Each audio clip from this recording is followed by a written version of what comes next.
Hi, this is Jay from paulpolito.com, and welcome to the next installment in our screencast series about system architecture for Linux. 101.2 Boot the System. This screencast explains the startup process of a Linux system from the BIOS to the actual login. You will also see how you can pass boot options to the kernel at startup and how the resulting log files can be read. In this context, you will learn the following terms: BIOS, bootloader, kernel, init, /var, log messages, and dmesg. The boot process of a Linux system. After turning on, the system BIOS initializes first. BIOS then directly runs the power on self-test, or POST.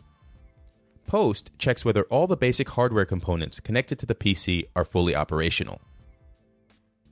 According to the settings in the BIOS, the boot medium is then identified and the stored master boot record, also called MBR, is loaded. The MBR is the first 512 bytes on the first or second drive of the system. In the master boot record, a so-called bootloader such as Lilo or Grub is stored. The bootloader is able to access different partitions to select the desired operating system and then start it. In the case of Grub, which in almost all newer systems is the default bootloader, the MBR reads the information from the file /boot grub menu.lst. This file specifies, among other things, where the required kernel for the system start is found. From within the grub menu, you can also now pass special kernel boot parameters and other options to the kernel. Such an option could be, for example, disabling the ACPI support.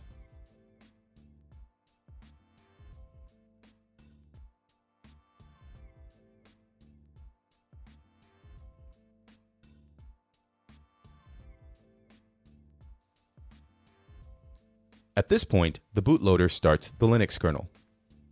In most cases, now the initial RAM disk, also called initrd, becomes operational. Initrd provides all the needed kernel modules which the kernel can then recharge if necessary. This could include, for example, modules of a given file system or a RAID controller. If the kernel is initialized, the program init starts. Init now starts various system services in Linux, also called daemons. The init process is the mother of all processes, in a manner of speaking, and its process ID is 1 by default.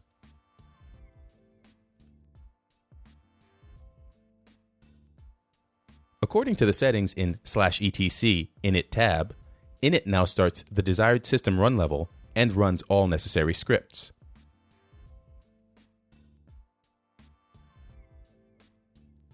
The boot process is now complete, and the Linux system is ready for use by the user.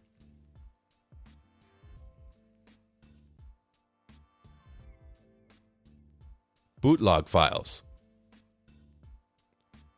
Every Linux system logs all system messages in a kind of logbook. The daemon or service that writes this logbook is called syslogd. By default, syslogd writes all system messages to the file /var log messages. Also, in /var log messages, kernel log messages of the boot process can be found, but these messages are not complete. To start syslogd, the kernel has to be loaded first, and then the file system has to be mounted. This is not the case at the beginning of the boot process. Though for troubleshooting, the most interesting boot messages of the kernel cannot be found in /var log messages because syslogd itself was not yet loaded before the messages were generated. Therefore, the kernel stores all important log messages during the boot process in system memory. To read these messages, we use the program dmesg. Dmesg messages contain information concerning the fundamental system components such as BIOS, CPU, RAM, the power management, USB hubs, and disk controllers.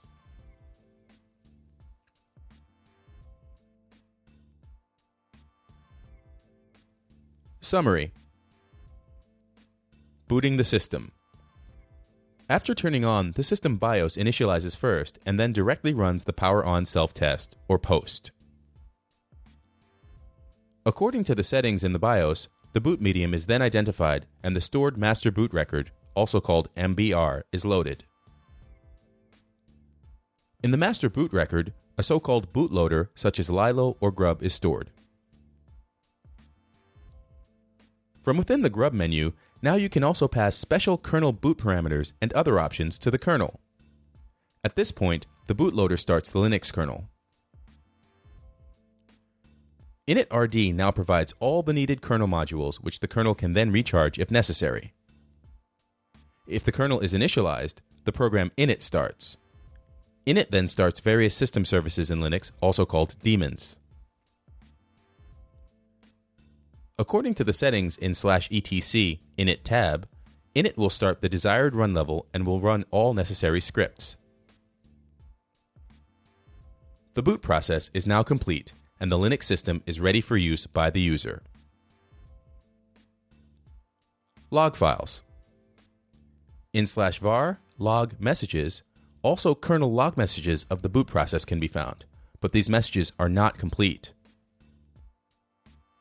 The kernel stores all the important log messages that occur during the boot process in system memory.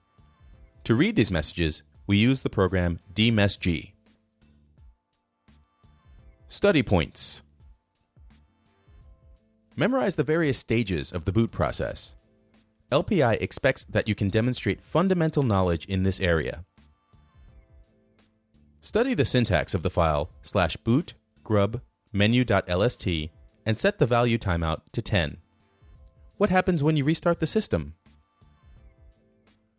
Look for further information on the subjects MBR, bootloader, initrd, and init. What starts the kernel, and when does it start? Available kernel parameters can be found in kernel-parameters.txt. Take a bit of time to study this file. Then, perhaps with help from the internet, find out which are the most common kernel parameters and study them. Which process ID is reserved for the program init? Explain why syslogd cannot log all messages from the startup process. Explain where the program dmesg receives its information from. This is Jay from paulpolito.com, and thanks for watching our Paul Polito screencast about Linux system architecture. Until next time,